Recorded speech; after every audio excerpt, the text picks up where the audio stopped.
ਹਦੋਂ ਵਧੇ ਬਿਜਲੀ ਦੇ ਬਿੱਲਾਂ ਨੇ ਜਿੱਥੇ ਲੋਕਾਈ ਦੀਆਂ ਚੀਕਾਂ ਕਢਾ ਛੜੀਆਂ ਨੇ, ਉੱਥੇ ਫਨਕਾਰਾਂ ਨੂੰ ਵੀ ਬੋਲਣ ਉੱਤੇ ਮਜਬੂਰ ਕਰ ਦਿੱਤਾ ਹੈ। ਉੱਚੀ ਪੱਧਰ ਦੇ ਅਦਾਕਾਰ ਤੇ ਸਦਾਕਾਰ ਰਾਸ਼ਦ ਮਹਿਮੂਦ ਹੋਰਾਂ ਵੀ ਹਦੋਂ ਵਧੇ ਬਿੱਲ ਭਾਰੋਂ ਇੰਤਹਾਈ ਮਾਯੂਸੀ ਦਾ ਇਜ਼ਹਾਰ ਕਰਦਿਆਂ ਆਖਿਆ ਕਿ ਮੈਂ 60 ਸਾਲ ਤੋਂ ਮੁਲਕ ਦੀ ਸੇਵਾ ਕਰ ਰਿਹਾ ਹਾਂ, ਹਮੇਸ਼ਾ ਇਮਾਨਦਾਰੀ ਨਾਲ ਆਪਣਾ ਕੰਮ ਕੀਤਾ ਤੇ ਰਿਜ਼ਕੇ ਹਲਾਲ ਕਮਾਇਆ।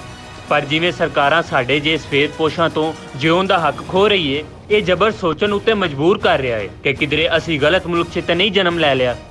45,368 रुपए का बिल आ गया है।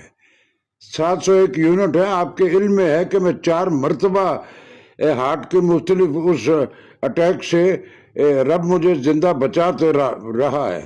आज मैं फील कर रहा हूं कि मेरे रब क्यों बचाया मुझे। उस मुल्क में जिसमें सारी जिंदगी मैंने निहायत ईमानदारी से खिदमत की, इसकी अरबों रुपया हमारे कामों पे इस मुल्क में इकट्ठा हुआ, जिस मीडिया में मैंने काम किया,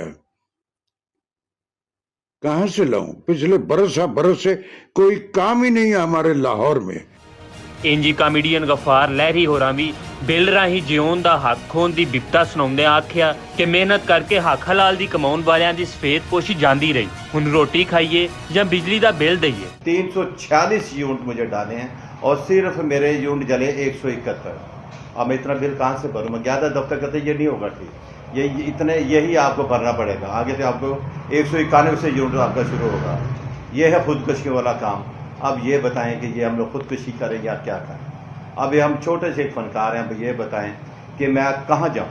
ਰਾਸ਼ਦ ਮਹਿਮੂਦ ਹੋਰਾਂ ਜੇ ਵੱਡੇ ਫਨਕਾਰ ਜੇ ਸਮਾਜ 'ਚ ਮਜਬੂਰ ਹੋ ਕੇ ਬੋਲ ਪੈਣ, ਉੱਥੇ ਮਾੜੇ ਫਨਕਾਰ ਜਾਂ ਬੰਦੇ ਦਾ ਕੀ ਹਾਲ ਹੋਵੇਗਾ। ਸਰਕਾਰਾਂ ਨੂੰ ਚਾਹੀਦਾ ਏ ਕਿ ਲੋਕਾਈ ਉੱਤੇ ਰਹਿਮ ਕਰਨ, ਉਹਨਾਂ ਤੋਂ ਜਿਉਣ ਦਾ ਹੱਕ ਨਾ ਖੋਣ। ਹੁਣ ਇੰਨੀ ਵੀ ਅਜ਼ੀਅਤ ਨਾ ਦਿੱਤੀ ਜਾਵੇ ਕਿ ਲੋਕ ਖੁਦਕੁਸ਼ੀ ਉੱਤੇ ਮਜਬੂਰ ਹੋ ਜਾਣ। मैं बहुत परेशान हूँ आज, मेरा बहुत दिल दुखा हुआ है और मैं बिल्कुल अपने रब से इस वक्त कि क्यों मुझे हर बार बचाया तूने, उठा ले मुझे इस जमीन से। मैं नहीं जिंदा रहना चाहता। मेरे आगे जो परिवार है वो खुद ही भुगतता रहे। मुझ में अब हिम्मत खत्म हो गई है।